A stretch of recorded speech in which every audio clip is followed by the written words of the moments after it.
This is Battle of the Ballot. I'm Supriya Srinit right here in New Delhi, and joining me all the way in Mumbai is my colleague Sandeep Gurumurthy to analyze what has really happened in Indian politics today, and it's big. That's right. The Modi Juggernaut is proving to be unstoppable. The BJP stormed to power in Uttar Pradesh with a landslide win, bagging over 320 seats, proving every pollster wrong. The Modi wave also saw the Saffron Party make a clean sweep in Uttarakhand, making the Congress irrelevant there. Political pundits say the big win state polls, which were touted as a semi-final, may well have set the stage for a comeback of the Modi government in the 2019 general elections. Indeed, riding the Modi wave, the BJP made a clean sweep in Uttarakhand as well, winning the absolute majority with the 57 seats under its belt. The breather for the Congress comes from Punjab, though, where the party bagged 78 out of the 117 seats for elections. A big disappointment for Arvind Kejriwal, as the Aam Aadmi Party managed only 20 seats there. Manipur and Goa may be heading for hung assemblies. In fact, the BJP's tally in UP is more than 3 times the total number of seats won by all other parties, including the Samajwadis, the Congress, BSP and the rest.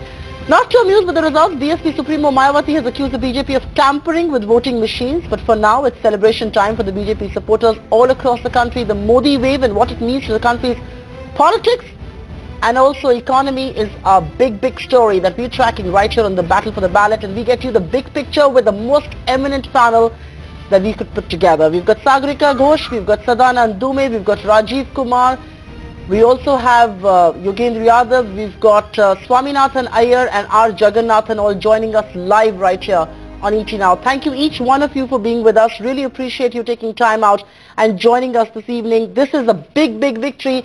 Let's begin with you, Sagarika. You toured UP and it looks like Modi is unstoppable, is he? Supriya, this is a repeat of 2014. 324 seats is exactly the number of assembly segments that the BJP had led in 2014 when it won that big Lok Sabha victory in Uttar Pradesh. So the lead that the BJP has got in Uttar Pradesh is exactly similar to 2014. 325 assembly segments was what it led in 2014, and that's what it's got this year. I think what we can see from this, the big takeaway from me is that the people of UP and perhaps the people across India are craving for a new vocabulary of politics. I think they want to make a break from the old vocabulary of caste and community and this community and that community. I think what they're looking for is hope. They're looking for someone who can promise a different language of politics, for someone who is taking the onus of delivery on himself, for someone who is willing to take risks. So I think this kind of a victory, which is cutting across caste and community, mind you, having said that, I think caste is important. There are some very important alliances that the BJP has crafted. But on the other hand, I think what I'm seeing here is a craving for a new vocabulary of politics by the voters of Uttar Pradesh. And I think Modi represents this new vocabulary of politics. I think he represents hope. I think also now that Modi has got this kind of a mandate and he's got this kind of authority and this kind of power, now there are no excuses. Now I think Mr. Modi, having got this mandate, will have to deliver, will have to live up to the promises he's made, will have to implement the kind of programs that he said he will, because with this kind of a mandate and this kind of support from the people, there are no excuses for Mr. Modi anymore. No excuses for Mr. Modi anymore. We're going to talk about each of the points that you've raised, Sagarika, in your opening comments over the course of the next 60 minutes. But let's first understand, how could everyone, every pundit, every pollster, how could they have got it so badly wrong? Sadanand Dume, you traveled some parts of eastern UP and you sort of read it. You sensed that there was a wave of momentum building for Modi. But how did everyone get it so wrong that there seems to be such an overwhelming, mood in favor of the BJP and in favor of Prime Minister Modi? Well, Sandeep, I'm not sure I agree that everyone got it so wrong. If you look at the today's Chanakya poll and you look at the Axis poll, essentially they said very clearly that the BJP is going to win emphatically. No one gets seat share right in a first-past-the-post system, but particularly in a multi-cornered context. So I think, for that to be your benchmark of right or wrong is a little bit unfair. I think people who said that the BJP would be decisively ahead in terms of vote share, they may have underestimated the seat share. That's a pattern we've seen in the past, including in the 2012 UP elections. So everyone didn't get it wrong. Some people got it wrong. Some people got it broadly right. And BJP obviously exceeded the expectations even of those who got it broadly right. The second question is to come back to the idea of, what are the messages we're getting from the voters. I would say broadly there's one that's positive and one that's negative. The broad positive message is that people want development. People want a government that will deliver. They still have faith in Narendra Modi. Many pundits, such as myself, may have argued that he has not pressed the reforms accelerator fast enough. But on the ground in Uttar Pradesh, they clearly feel that he is the man who will deliver change and they're willing to give him a chance. The second message is negative. And the negative message really is that this old kind of cynical version of what you call secularism, what I call sort of Muslim identity politics plus caste politics, is simply not working. It hasn't worked for Akhilesh and the Samajwadi Party. You saw Mayawati's cynical ploy to sort of, give tickets to all kinds of, random gangsters and other people, not working either. And it seems that at least among the majority population, caste may still play a role. The BJP was intelligent about caste, but at the same time you see a kind of consolidation, certainly a Hindu consolidation of the sort that you also saw in 2014, and that is hugely significant and has very serious long-term implications. It's an important point that you're bringing to this discussion, and which is why I'd like to take that particular point forward with Jaggi. And Jaggi, coming on that, has secularism in this country been reduced to minority appeasement? At least that's what this majority vote seems to say. They're sick of this dialogue of secularism. They believe it's pseudo-secularist because it all amounts to minority appeasement. Do you believe that narrative and that cynicism perhaps is what has worked in favor of the BJP, in favor of Narendra Modi?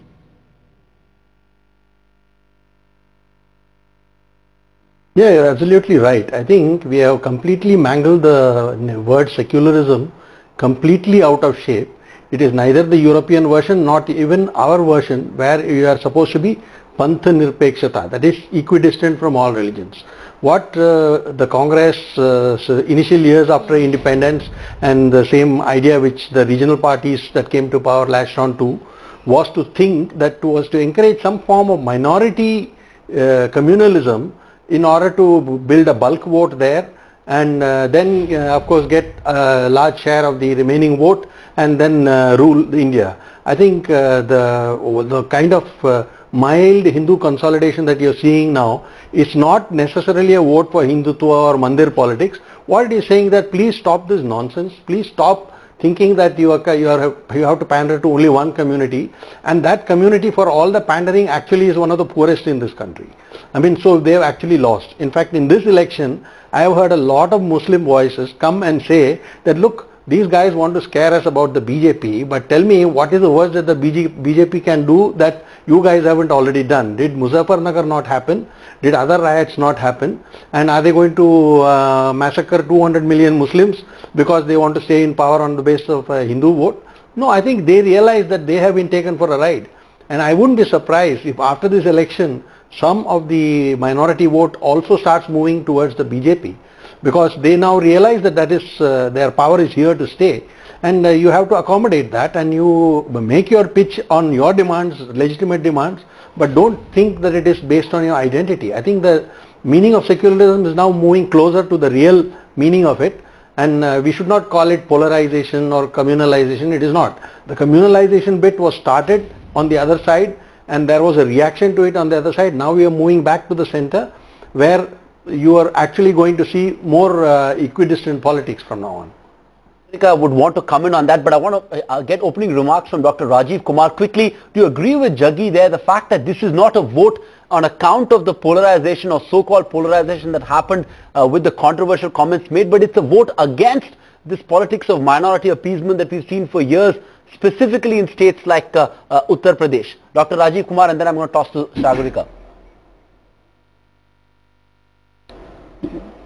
Yeah, for me it's very clear, and I said it yesterday also when I was on the panel that the people of UP are disgusted and are angry at the lack of development that they've had for so many decades in the, there, and they voted for development fair and square. Now the only question that remains is that why then vote for BJP or Modi, if you assume that they haven't delivered on the development agenda that they came on in 2014. And there it's very clear that the people have given him the benefit of the doubt, and they've given him the benefit of the doubt simply because he's got so many dozens of schemes on the ground which are beginning to deliver to the people at the bottom of the pyramid. Now I can list all of them, but the fact is that the people in UP and in the states, I dare say, are beginning to see that the Modi and BJP under him are about delivering better governance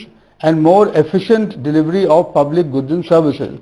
So I think this is the end of family politics, this identity politics, this dynastic politics and all of that, and thankfully so. And I think this election in 2017 will mark the beginning of a new era in Indian politics, which will be about development and about performance. And if you don't perform, you'll be thrown out. And if you perform, like Mr. Patnaik in Odisha, you will win 3, or like Chauhan, you can win 2, 3 or 4 elections going forward. So it's all going to be about performance. And I think all of us who have so far sort of talked about caste and community and identity politics, I think we should now, think of that as something which is really behind us. And I think that's a very good message going forward. Right. Shagariko, I know you have a counter, but I want to get an opening comment from Swami as well. Swami, like Dr. Rajiv Kumar is saying, is it RIP for caste and identity politics? Have we as a country and as people moved beyond that, or is that a very simplistic way of interpreting what has happened in Uttar Pradesh? Swami, your take. Caste is a great reality of India which cannot be wished away and will not disappear. The difference now is that it is not that caste is the dominant issue. On the one hand, you will find that if there is a particular constituency with a lot of Yadavs, maybe all parties will field Yadavs. In somewhere else, there's a Kurmi majority, everybody fields the Kurmi. I mean, the calculations that go on will not end. What's very, very clear is that merely saying I represent this caste or I represent that caste is not enough. So it will have to be development as a major theme with caste, religion and various other issues as subsidiary themes. So caste will very much be there, it will no longer dominate. Sagarika, you agree with this? Caste will very much be there and will still dominate. I just want to put out for our viewers here that Anupriya Patel's Apna Dal has actually won more seats than the Congress party. They've ended up winning 9 and the Congress has won 7 on its own in Uttar Pradesh. And Anupriya Dal's Apna Dal is all about the Kurmi vote bank. And maybe we could also point out for our viewers that the Congress-SP alliance has been decimated in Raebareli and Amethi. So that is one place where the family is supposed to be strong, and of course that's where the alliance has been decimated. But no, I think the issue is complicated, Sandeep and Supriya. I think it's nuanced. I think for us to say that one election signals the end of identity politics is really overstating the case. I think, as I said before, there has been a very subtle and clever caste coalition that the BJP has built. I also think that Hindu consolidation was very, very strong in this election. It's really quite undeniable. You had to really travel to see just how the communities were being, polarization is not a fashionable word, but they were being, divided along religious lines. Having said that though, and I don't think it's either or, I don't think it's the end of identity politics and the beginning of development, or the end of development and the beginning of identity. I think these exist together. I think these strands do exist together. But I think what we're looking at is a craving for a new kind of politics. I think Mayawati, the decimation of Mayawati, really shows us that that kind of old style politics of, I'll ally with the BJP 3 times, but then I'll try and get the Muslims on my side by simply giving tickets, or I'll just simply get communities on my side by simply giving tickets. That kind of old style cynical politics is clearly not going to work. And there is a reward that voters are giving time and time again to performance. Now in Goa, the BJP was not able to provide wholesome governance, and the BJP therefore has suffered.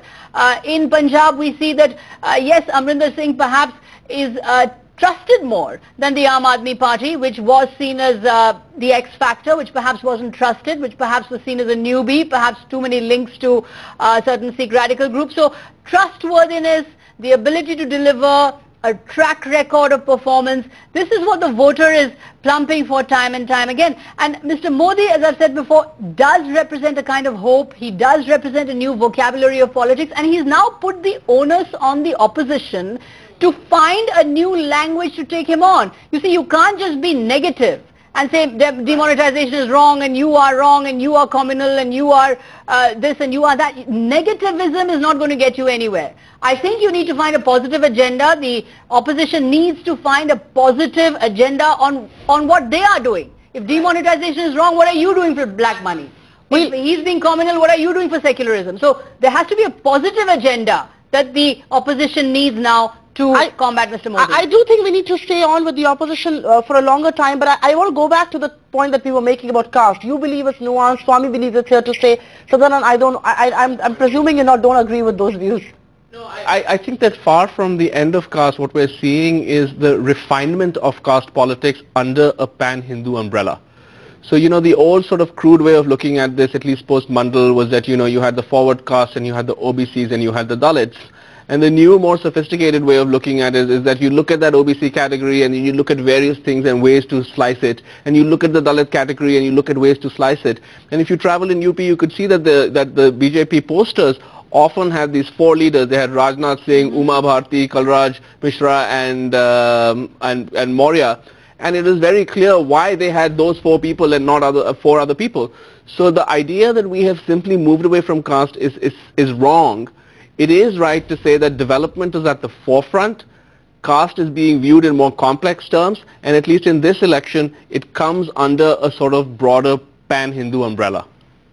I know Dr. Rajiv Kumar has a counterpoint. Let's quickly get your counterpoint in, and then I want to talk about where is the opposition that that in the country today, and who is the opposition. But before that, Dr. Rajiv Kumar, you are a counterpoint. Yeah. Yeah, no, Supriya, I couldn't disagree more with Sadanand or Swami or even Sagarika really, because I think this is being too clever in some sense, you know, about being very granular about caste and then OBC and non-Yadav OBC, non-Jata OBC, etc., etc. You know, because all parties know about all of this, and as Swami said, caste is there, but the point that I'm trying to make, and you will have to accept it, that caste is no longer a determining factor in electoral outcomes. And that's shown. I mean, I belong to UP. I've traveled in UP extensively. Everywhere that I go, there wasn't on the ground any huge attempt at polarizing people in the villages or in communities, etc., etc. What you always heard in UP, in the rural, in the countryside especially, was this time we want to give Modi a chance. And what would that chance be? They wanted to give Modi a chance for development. They wanted to give Modi a chance for good governance. So I think, you know, we keep looking at this with our old lenses, with our very tired old lenses, and keep coming back to this, you know, we want to get finer and finer into this caste politics. This sort of a landslide outcome is not about that at all. And we should try and accept that. And this is sort of, as it were, resonates in what happens in Goa, in Punjab, you know, and in Uttarakhand. Can anybody tell me that Uttarakhand caste has been the driving factor for the defeat of Mr. Harish Radhav personally and otherwise? So why don't we accept this? That we have now, our Indian democracy has matured and has gone beyond being driven and determined by caste and communal factors. And there is a lesson here for Muslim leaders too. They should stop talking about Muslims qua Muslims and talking about anti-BJP and anti-Hindutva and try and talk about delivering something positive to their Muslim community, which has suffered the most in the last 70 years and has been deprived of their basic rights because they were treated as Muslims and as a vote bank by everybody, all and sundry. So I think it is important to recognize that and not keep harping back on, you know, and trying to sort of say that, oh, we now want to get into, you know, caste distinctions which are every 2%, etc. Sure. This isn't just a landslide victory. It marks a tectonic shift in Indian polity. That's what Dr. Rajiv Kumar is saying. Sagarika, Sadanand, any of you want to take him on that, Sagarika? I want to show this picture. I want to show this picture. You know, if you can show this picture. This is the BJP poster which I photographed in Lucknow. And as Sadanand says, it has all the leaders in it. It has all caste leaders in it. There's Modi and Amit Shah. There's also Keshav Prasad Maurya, who is a most backward. There is Uma Bharti, who's a Lodh. There is Rajnath Singh, who's a Thakur. Adityanath, who's a Thakur. And Kalraj Mishra, who's a Brahmin. So, I mean, to wish away caste in UP, I think it would be far too hasty for us to do that at the moment. While I agree that yes, this kind of a verdict does cut across caste, does cut across community, but we also have to look at the reality that Mr. Modi and the BJP stitched up an extremely clever social coalition. You know, they actually went into an alliance with a Rajbhar party, the SBS, which is a party dominated by Rajbhars, to whom the BJP gave 8 tickets. And this party has done extremely well. They have also tied up with the Dhobis, the Khatiks, the Kushwahas, the Mauryas. Now, I know all this sounds old-fashionable and old-fashioned and old and anachronistic, but to Mr. Rajiv Kumar, but I beg to differ there, because this is the reality of UP. Now, this is not to say that voters aren't craving for a new vocabulary.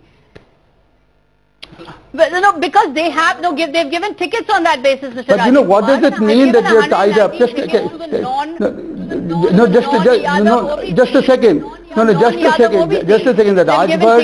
Rajbhars had voted earlier. I mean, we can't run away from the fact that they have given tickets. The Rajbhars in the east, the Rajbhars in the last election in 2012 all voted for SP. But you know that Kalyan Singh was defeated after 1992. Exactly. And so the this time the BJP has given them tickets. In very large numbers in the last election. The Kalyan Singh formula. The Kalyan Singh formula. No, the point. They were always given tickets. They were always given tickets. You know, Mr. Rajiv Kumar, I don't know what you're arguing by the BJP. Because there are certain. I'm arguing that by telling me that there are 4 people on a poster with different castes, of course everybody has a caste in UP or in this country, right. But the point is that was not the appeal, that was not the point, that was not the driving force. That's what I'm trying to tell you. Right. That it was not that those posters, I think it was both. Modi I think it was both. I think it was caste as well as development. Okay, let me intervene. I think it was caste as Dr. Rajiv Kumar and Sagarika, I'm going to intervene there. I don't think we can waste too much time talking just one issue. I think we need to move on. And the question that Sandeep raised a little while back, we need to focus on the opposition. Swami, let me begin this round with you. Where is the opposition and who is the opposition? Because this is a juggernaut that seems to be on a roll, and there is nothing that seems to be stopping it. Well, if you look at the voting figures, the last I saw is that the BJP vote, and allies vote share is up to about 43.8%, you know, slightly better than they did in the general election. But still, it is well short of 50%. So when you say where is the opposition, the answer is the non-NDA votes is more than 50% of the vote. So it is not as though, you know, you have swept the state in the sense that everybody is with you. There are a large number of people who are not with you. And the question is, can the non-BJP types get together, present something coherent, an idea that people can vote for? Can they capitalize on any mistakes that Modi may make within the next 2 years? So I said, you know, we are not in a situation where merely because you got 70% of the seats, it means that you got 70% of the vote. You didn't get 70% of the vote. To that extent, there will always be these vulnerabilities. And if you kind of get a Mahagathbandhan, like you had in Bihar, is it possible that you can get a dramatic change of mood in 2019? The answer is yes. So, you know, the BJP will have to work on performance. BJP will have to work on the understanding that it is now the new core of Indian politics against whom everybody else will try to combine. And this will then very often produce very, very contrary results. So the BJP is, yes, in a very strong position.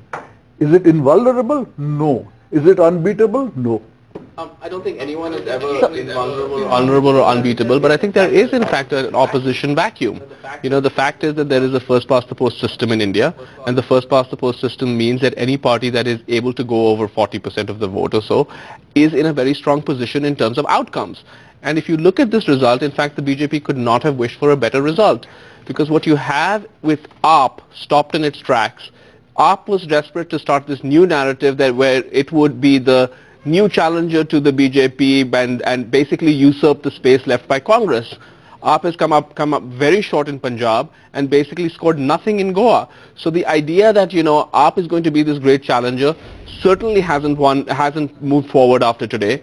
And Congress has taken a drubbing in Uttar Pradesh, 7 seats in Uttar Pradesh. So the way the BJP is positioned right now, Modi is the tallest leader by far. The people arrayed against him are pygmies. I agree that you can get a coalition of pygmies together and may have some effect, but the fact is that any party would be very happy to be faced by pygmies without a single giant among them. I think the agenda of the opposition has to change. The agenda of the opposition has to become much more positive and less reactive and negative. Let me get a word from Jaggi as well. Jaggi, do you agree with Swami or do you agree with Sadanand? Sadanand says a coalition of pygmies isn't going to get you anywhere. Swami says despite this verdict, the BJP is beatable, Modi is not unstoppable. The fact that the opposition can sort of potentially come together to provide a formidable alternative.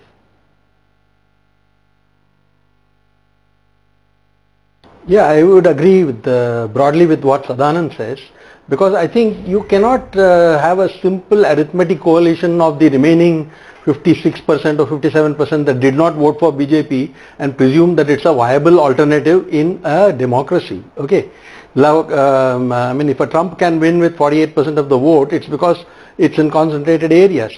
So this 56% has to be concentrated across the country for them to be able to beat the BJP. That's one point.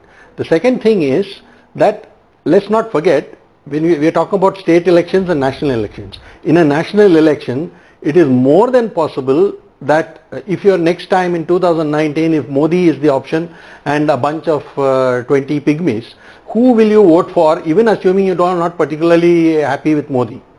The logical thing is people will want a stable central government, and if you see the trend in all recent elections, including assembly elections, people have voted for stability as much as for change. What they mean is when they are giving a party a mandate, they are giving it a clear mandate.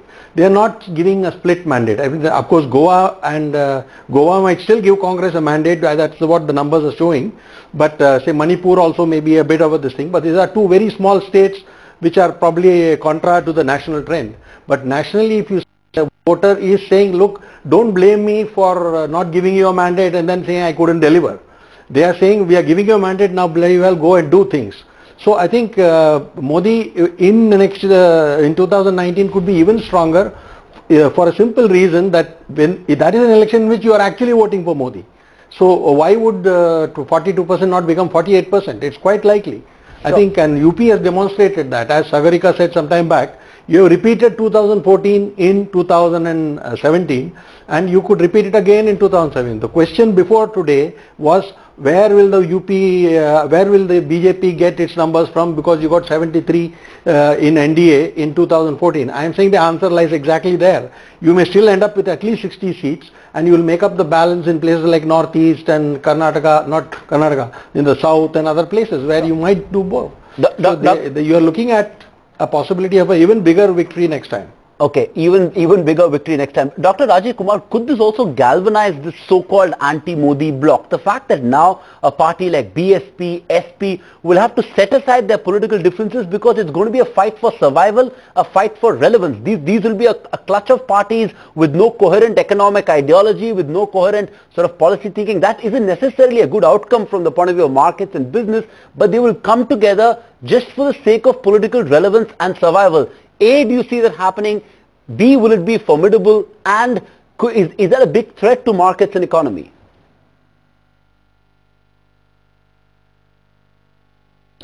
Well, I mean, you know, my own understanding is that just like Akhilesh Yadav did towards the end, you know, in the last 1 year and during his campaign, he will and other leaders will have to dip into the aspirational young voter in their states and in their regions, and that is what will that could be the agenda going forward, and which is that they will have to appeal to the younger voters, and on that basis come together in a coalition, like, you know, and people like Akhilesh and Nitish and, you know, and Patnaik in Odisha, and you might have some people in Tamil Nadu, etc., all of whom would stop talking about this old style cynical politics about we are the people, you know, this Mai Baap Sarkar, that we will give you this and we will give you that. Rather than that, they'll have to put forward a coherent agenda for expanding employment.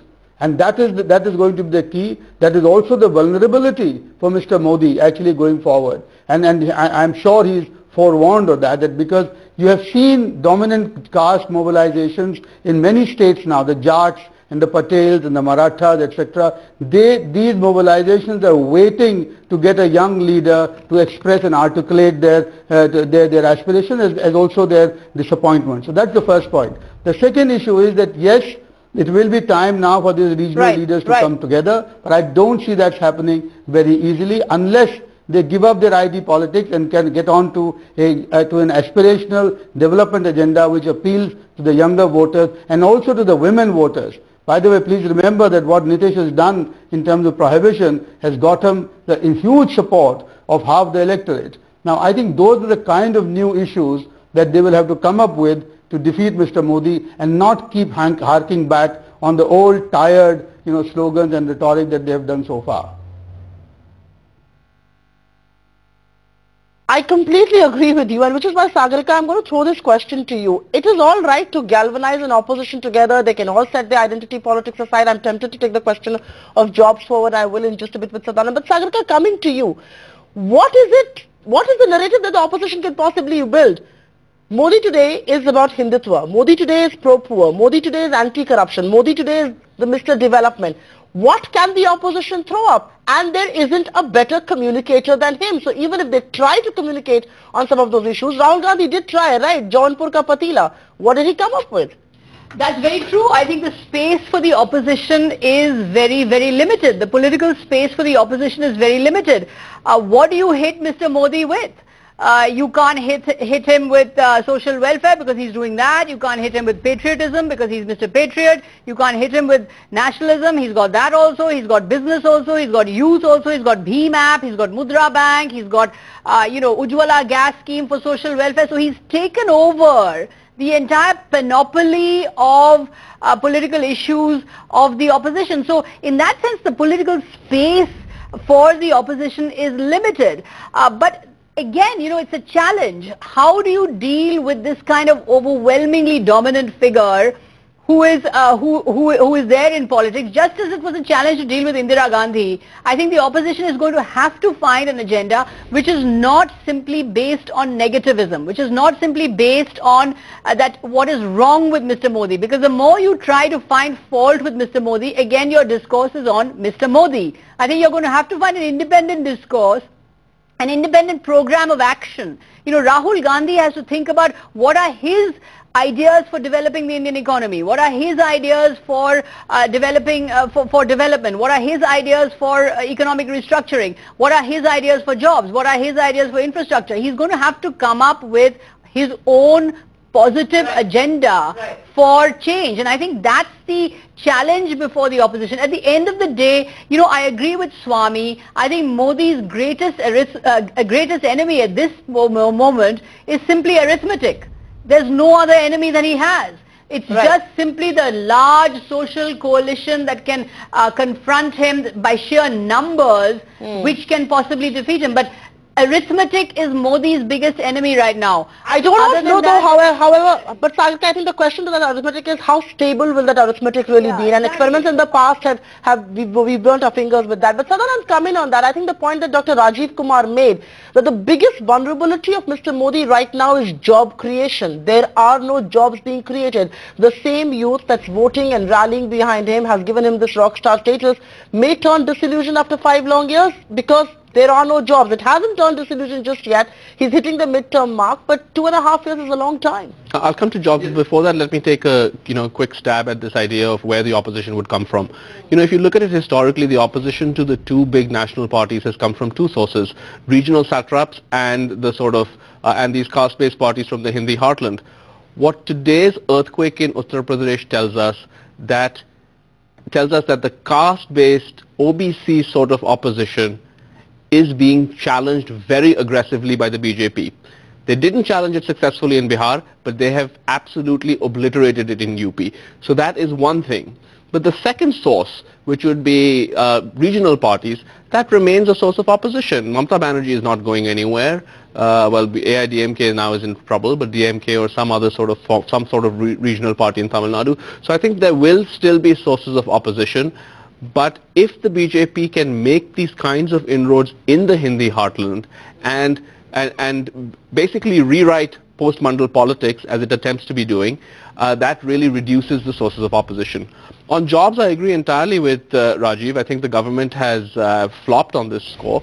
And I think that they sort of have also run out of imagination, which is why we know when we speak over and over about pro-market reforms, the idea is to get the engine of the private sector to start again. We want investment to be flowing, we want jobs to be coming, and it seems that so far at least the Modi government has been out of imagination. They're good at these sort of schemes and a Mudra Bank here and Startup India there and branding things, but when it actually comes to getting the economy moving and getting private sector investment moving and getting those jobs coming in, they have not shown imagination and they haven't shown the kind of sort of touch that one would have liked to see. And I just hope that this win allows them to do the things that will be necessary to revive the jobs program. Right. Sadanand, you've just sort of beautifully set the context for my next question, and I know I have a completely divided house on that, which is, will this verdict, and Swami, I'm coming to you on this, will this verdict set the stage for a reforms blitzkrieg? I'm sure everyone on the panel is going to agree that there's going to be a blowout rally come Tuesday morning because markets are going to anticipate some blockbuster reforms. And I know Sadanand and Swami probably are of the view that that's not going to probably come through. And I reckon Jaggi and Rajiv Kumar probably feel that no, we've seen some strong reforms and more are likely to come through. So Swami, to you first. Is the market going to fundamentally misread this verdict as well, like it misread the 2014 verdict, by assuming that we are in for this reforms blitzkrieg? No, the markets are in good shape because there is a glut of savings globally, and the question is, where do you put that money? And if you put it in the fastest growing major economy, it is something quite independent of an election verdict in UP or otherwise. It has not gone up because the market expected him to win, and nor will it go down, or nor will it change radically. I would say that if you look at Modi's success, this is not a success of a radical reformer. This is not the success of somebody who is dying to break through into radical ideas and has been held back by a lack of votes. No, that's not the kind of thing at all. So here is a man who is an incrementalist. He's a welfare capitalist. It's very, very clear. He is going out of the way to avoid the taint of crony capitalism. He's very sensitive to accusations of suited, booted things. He wants to take along all kinds of communities, the poor. So he's certainly not somebody whose emphasis is on radical economic reform. Economic reform of various kinds, yes, but he also wants reforms in various other parts. I mean, Swachh Bharat is not a conventional free market reform, but he really emphasized that. Equally, the gas connections for rural areas, concern for women who are getting respiratory diseases out of traditional cooking fires. These are the areas which Modi has gone out of his way to emphasize far more than something like privatization. So I said there is a broad scheme of reforms which he has adopted, and these are not classic free market reforms. And since that broad package has got him a fantastic victory, why on earth should he change course? He will continue on that course. I just want to say one thing. I think Modi has, by this election verdict in UP, successfully reinvented the Ambani-Adani tag. I think what was happening was that Modi was getting pigeonholed as suited, booted Sarkar, as Ambani-Adani friend. And I think what happened in 2015 was a course correction by Mr. Modi. I think he faced that big setback at the beginning of 2015 in Delhi, a big setback at the end of the year in Bihar, and I think this enabled Mr. Modi to go in for a course correction, to go away from the Ambani, Adani mode of economics as people were trying to put him in. We don't see him do those foreign trips anymore. He's not hugging that many foreign leaders anymore. He's not doing any more glitzy events. I think Mr. Modi has undergone a course correction. And I think that course correction is, as Swami says, not towards more reform, it's towards more welfareism, Aadhaar, Manrega, Ujjwala gas scheme and all of that. That's reform too. That's reform too. And what I'm saying is he's not doing financial sector reform, Let me sexy reform, sure, let me get in a word. all of that. Sure, He's actually going to rural reform. Sure, let me get a word in from Jaggi as well. Jaggi, I'm sure you disagree with Swami and you disagree with Sagarika as well on Modi being a radical reformer. I heard you, take on Sadanand earlier this morning as well. But the fact of the matter is, and it's not just about privatization. When he came to power, he sort of, gave us a glimmer of possibility on land reforms and quickly backtracked. We've been waiting forever for labor reforms. I could go on. It's not just about privatization. The fact is that he hasn't moved swiftly enough on what we call pro-market reforms.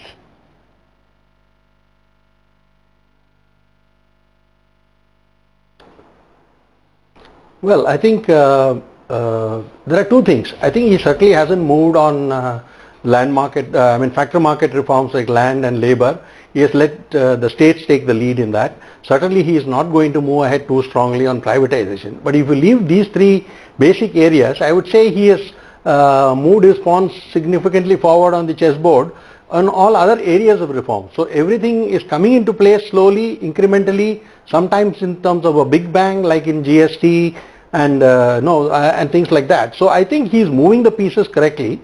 But you have to, when you evaluate a person like Modi, no economist will ever back him fully because he's not going to do what he suggests to them. We are living in a political economy and Modi is aware of the political economy. He only wants to make sure that it doesn't do damage by his political moves, except in the demo short term it might happen. But he is basically, a politician has to get elected. Economists, Sadanand and me, we don't have to get elected. We can survive without recommending the most radical reforms and we don't have to worry about it. But he has to get himself elected. And every time he doesn't get elected, I think there will be 100 guys in media saying that, oh, here's a verdict against you, here's a verdict against reforms. Let's not forget the media plays a large role in setting up the narrative. And so when the media plays antagonist to him, he will automatically be cautious about how he plays his game. So he is keeping his reforms under the shade. He is talking about his pro-poor credentials. That's what is really happening. So, and you must never judge a politician purely in terms of economics. Jaggi, it should be political economics. Jaggi, I'm going to throw it to Sadanand, but I'm also presuming to economists like you, would you have given the same leeway to the UPA? Food for thought there, Sadanand? Jaggi, the fact is that you and I and many of us absolutely hammered UPA with 206 seats for not doing these reforms. And we hammered them rightly. We hammered them because we felt they owed it to the people of India to take some of these hard steps, because those were steps that would benefit India and specifically would benefit the poor, would eradicate poverty faster. That's the reason we slammed UPA when they came back with 206 seats and didn't have to take the support of the left. Now when he has 282 and he has these wonderful slogans about minimum government and no business doing it business, why should we cut him slack? The hope here was that he has these masterful communication skills. He will use those skills to sell things that nobody else could sell. The reality is he has those masterful communication skills. Instead, he will use them to talk up modest reforms. That's fine. That is the political economy. I don't disagree with you. All I'm saying is it should be fine to judge him by that yardstick, just as we judged Manmohan Singh. That's an important point, and Rajiv, Kumar, I know you want to make a point in there, but I'm going to bundle a question there as well. The yardstick for Modi has to be higher. He is the first Prime Minister in the last 30 years to enjoy an absolute majority. He can't take the mantle of Manmohan Singh and say that he has to keep a DMK in humor or he has to keep somebody else in good humor. He's got 282 and still the yardstick, I mean, all of you seem to be suggesting let's cut him some slack. For what?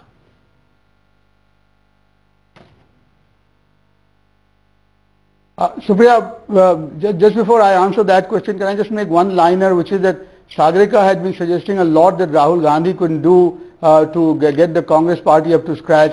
My humble submission is that the best he can do is to step down and actually to let the younger leadership of the Congress party come in with a breath of fresh air and get them to connect again with the people of this country. I never said anything of the sort. I never said anything of the sort. I never said anything of the sort. You said that Rahul... What did I say about... I never said anything about Rahul Gandhi getting Congress up to scratch. You said Rahul should have a coherent program. No, you are saying that he should come up with a coherent agenda. Yes, I did say that. He should think about, positive agenda, etc. So you made several things. I'm just saying that the best he can do is to step down at this point in time. That applies to the whole opposition. He's got less than 10%. No, he's got less than 10% of the numbers of seats. Just a minute, Dr. Rajiv Kumar, I want you to answer the question on reforms. In Punjab, he has had no role. On the reforms, Supriya, I want you to answer the question on reforms that I asked you. Focused on providing a development state. His reform agenda is to improve governance and provide India with a development state which is better, which is good for both the private investor because of ease of doing business that it will bring, and for the poor because it will improve the efficiency of the delivery of public goods and services. Now, over and above that, he has to, as I've been repeatedly saying, take care of the employment agenda, which he will do by improving the climate for private investment. And there, I think the two biggest things that he has to do is, one, to sort out the banking sector issue that he is facing at this point of time. He must show some boldness and imagination. And this is where I think conventional economics is binding him down, because he's not taking the easiest route which the Chinese had taken, which is to recapitalize the banks and then disincentivize people or the bank's management who get into crony capitalism. And the second thing is that he must get the affordable housing and infrastructure program going at a huge rapid pace, and just focus on those two. And that is what will give him, that is what will give all of us a much more sustained economic growth with employment. Now, to talk at this stage about privatization, and by the way, the labor reforms are coming. I know that they are coming, and now that he's got enough numbers in Rajya Sabha, that will also go through. So, if you look at what he's done in these last 3 years, there's been substantial work. So we're not cutting him slack.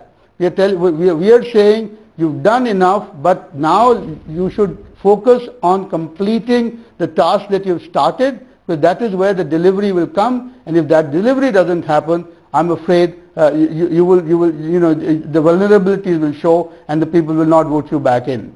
I don't think anyone here can claim to read the mind of Prime Minister Modi, but Sagarika, let me toss it to you. What do you think he will do? He has two choices. He can play it safe, because by doing that he can sort of virtually guarantee a victory in 2019, or he can go for the kill, the kind of structural reforms that Sadanand keeps writing about that never seem to see light of the day.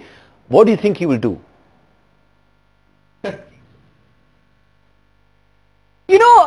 Sandeep, as I said, I don't think Mr. Modi is the kind of textbook reformer that so many economists want him to be. I think he is someone who believes in efficient governance. He believes in efficient delivery of services. He doesn't have a history of privatization when he was Chief Minister of Gujarat. He doesn't have a history of of minimum government when he was the Chief Minister of Gujarat. In fact, all these schemes, whether it's Swachh Bharat or Startup India or Skill India, this is all about maximum government. It's all about maximum numbers in government. So it's about big government.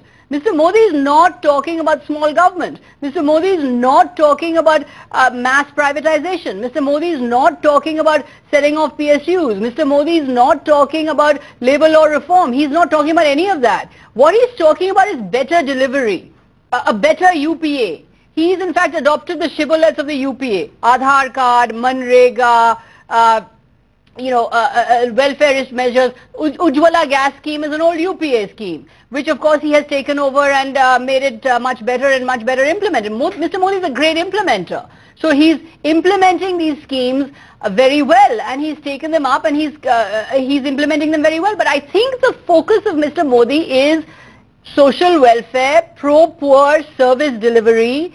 It is in delivering benefits that will benefit him politically.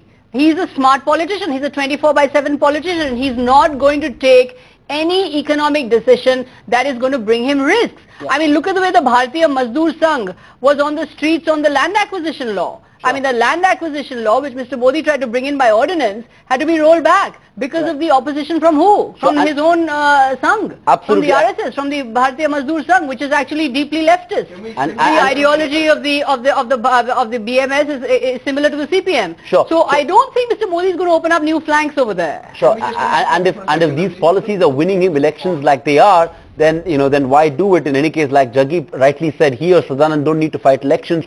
Prime Minister Modi does. But let's assume that Dr. Rajiv Kumar sort of illustrated 2 points, 2 things that he'd like to focus on. Swami, to you, the 3 things that you think Sadanand wants to come in as well. Sadanand, but let me toss this question to you then. 3 things that you think the Prime Minister should focus on after this mandate. No, let me just first sort of get back to the original question of, the pros and cons of reform over here. Now, from his perspective, the only reason to reform is that if he expects the economic gains to help him win re-election. And there was a compelling case for him to make those bold reforms early on and head into 2019 on this very bullish economy. Now he's in 2017 and he finds that doing the way he has done it has not hurt him. So what's the incentive for him to do it? You could argue, if you're a super optimist and with some justification perhaps, that after 2019 that's when he'll sort of strike out and do these bold things. But between 2017 onwards, why would he mess with a formula that's working for him? So I agree with Swami here that the odds of his doing something dramatic are pretty slim. Coming back to what he needs to do, I would agree largely with what Rajiv has said. I do think that at some level the big government agenda, the fact that he has empowered the bureaucracy, the fact that tax terrorism has arguably increased rather than decreasing on his watch are things that actually have a very chilling effect for investors. So he has to be a little bit more cognizant of what kind of state he's dealing with. He is not dealing with, the instrument in his hands is not the Danish civil service, it is not the Singaporean tax inspection. And he has to stop acting as though it is. It's also good politics to be seen as somebody who's cracking down on tax evasion, and which is why I think some of the people in New Delhi want to have the rhetoric going on. But that's a very valid point. I thought the question was to me. I'm going to come to you. I'm going to come to you and I'm going to ask you this question. 3 things that Modi should do and perhaps will do given this mandate. Okay. What I think he should do, top thing he needs to do is police judicial reform. I mean, this is a country where nobody gets convicted of anything. That's the real reform that's needed. So, to my mind, the bigger, I've been saying this for more than 15 years, the biggest reform this country needs is police judicial reform. On that, I see no movement so far by any party. I find Supreme Court is finally getting around to trying to say, let us put some deadlines. But these attempts in the past have not yet borne fruit, and I'm not sure to what extent that alone will bear fruit unless the executive gets involved. I mean, in Bihar, Nitish Kumar, facing a lousy police system, managed, when he was serious, to get 86,000 gangsters in jail within a couple of years. I mean, if you're really serious, it can be done. Now, this cannot be done just by the central government. It does require a collaboration between the central government and the states. But the BJP now rules in so many states that it should entirely be possible to say, look, I am setting this example, and if the BJP sets that example, it should be possible that, other states will follow. So I would say the biggest single reform needed is political judicial reform. Huge reform needed, educational reform. We are producing millions and millions of useless graduates who are unemployable. I mean, this is a huge problem. It cannot be solved by additional grants or, more universities, this, that and the other. I mean, I was in Bhopal and I was told there were 100 engineering colleges have opened in Bhopal. I mean, where are the teachers? Where is the curriculum? What is the system that you're unleashing on the people? So, we need to create a skilled, employable workforce. It's a huge reform that's required. What will we actually see? The actual reform that I think will now go ahead, one would be the so-called strategic sales. This is the selling of some dud public sector companies, which really don't mean very much. So, I think some of these strategic sales will take place, and various people say, hey, scooters India are finally sold. I mean, I'm not sure it makes, I'm not sure to make very much difference to the totality of the economy. But you know, those kind of sales, I would actually see that steps forward. Right. Cutting red tape. I mean, they have been doing it steadily. More and more things can be done online. More and more you are getting a separation of powers. In UP, for instance, Akhilesh, getting on the same mode, said I will try to have a system where one set of policemen registers complaints, another set has to act on it on the basis of electronic transmission. Right. So that you can't say, if I give you money, then you... Right. You know, a huge number of reforms of this kind are required. We need better public service. And 4,000 deaths in UP of encephalitis. You know, while we talk about this big victory for Vikas and development, 4,000 people have died in Purvanchal of encephalitis. And that's not even an issue. Not even an issue. I'm going to take quick closing comments. Request each one of you to please restrict it to 30 seconds because we have to start yet another show at 6 p.m. I'm going to start with you, Jaggi. You know, what can go wrong between now and 2019? Because everybody here believes 2019 is actually Modi's election to win or lose. It's really up to him. Yes, I can. Yeah, 2-3 things. One is the big reform is actually GST. You're going to have 8 to 12 months of excruciating pain as millions of people who currently are not in the tax net are brought into the tax net, forced to become computer literate, forced to upload thousands of invoice details every quarter. I think that's a painful process of reform. I think I'm a little surprised when people say that where's the reform, where's the reform. I'm telling you this one reform is going to take the life out of this government, and it has alienated its own core constituency, which is the trader community and banyas and others. So why are we saying that this needs a hell of a lot of courage, and the states can sabotage it anytime, the center can ruin it anytime. So this 12 months he has to focus on this big reform. Every other reform if you try and focus on, that's wrong. The second thing is, I think we should also not keep saying that the center is responsible for creating jobs. The state is. If you do not reform factor markets in the states, which are very much a state subject, and law and order, how are you going to create jobs? The state should also be asked, where are your jobs? You should ask Akhilesh, where are the jobs, not just Modi. Sure. Okay, Rajiv Kumar, 30 seconds. What can go wrong? You know, GST, there is an upside to it, but the transition is going to be painful. We're still coming out of the impact of demonetization. You spoke about jobs as well. What can go wrong for Prime Minister Modi between 2017 and 2019? Two things, Sanjit, which is one, the tax harassment of the honest investor.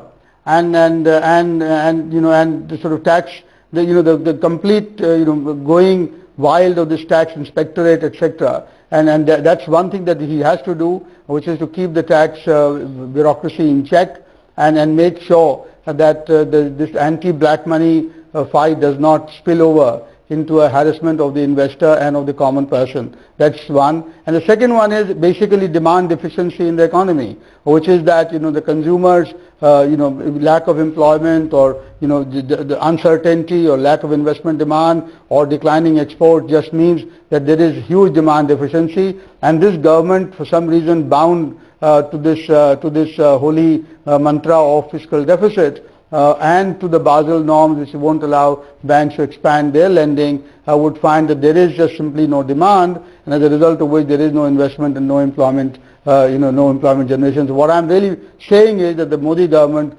should now be focusing much more on trying to compensate for demand deficiency rather than keep sticking to this fiscal deficit target, which will take them nowhere at all.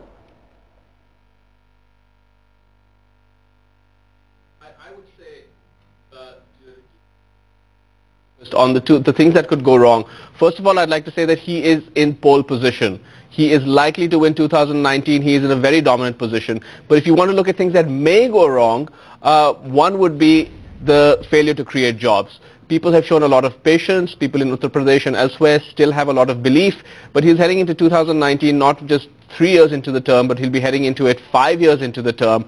And so it's possible that people may not have that much patience. The second danger for him really is the opposition, everybody coming together. People just feeling that their existence is being threatened. If you see really unusual alliances, which I don't think will happen, but theoretically it's possible that the SP and the BSP and JDU and everybody decides that the only way they can fight is to get together, then I think he's going to have a much tougher fight on his hands in 2019 than he would otherwise.